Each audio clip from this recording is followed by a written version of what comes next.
is the new pot it's going to go in. As you can see, it's quite a bit deeper. This is 17 centimeters, whereas the Duffet pot was something like 14.5 centimeters, simply not deep enough. Beautiful pot, but needed to be deeper. So I've asked Nick Hope in Spain. I commissioned this pot from him. I believe it's been quite a challenge for him. I know he was glad to see the back of it. But what you've got is a more masculine pot, you know, with a straight size. But what we've done is we kind of put a small curve in here, just to soften it up a little bit.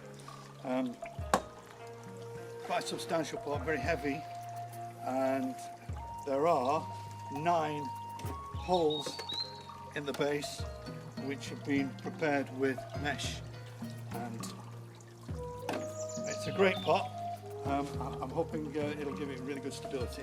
There's lots of wire holes in there as well, which will help us position the yew tree in the pot.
Four hours later, we now have the big taxus in its new pot.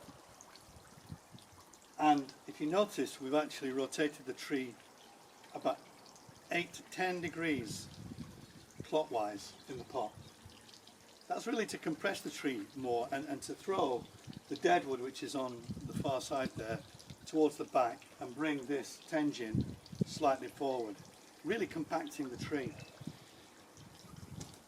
The ibuki soil we've used is really, really nice. It's ibuki mix. It's the new mix which he's got, and it's really nice. It's dry.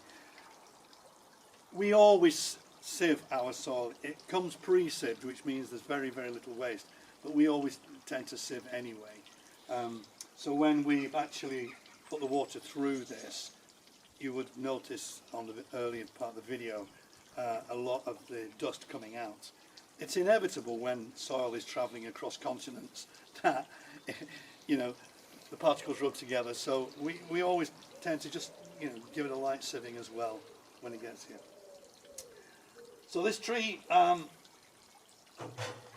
hopefully will go in exhibition next year. I'm hoping that it's, in its new soil, it's really going to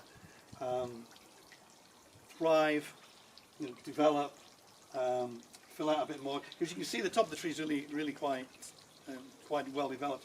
These bottom branches, they do need a bit more work, and I'm hoping that they'll fill out this year. But I'd like to thank Bonsai Dave for giving me a hand. I could never have done it really without him. It's certainly great having somebody on board who knows what they're doing.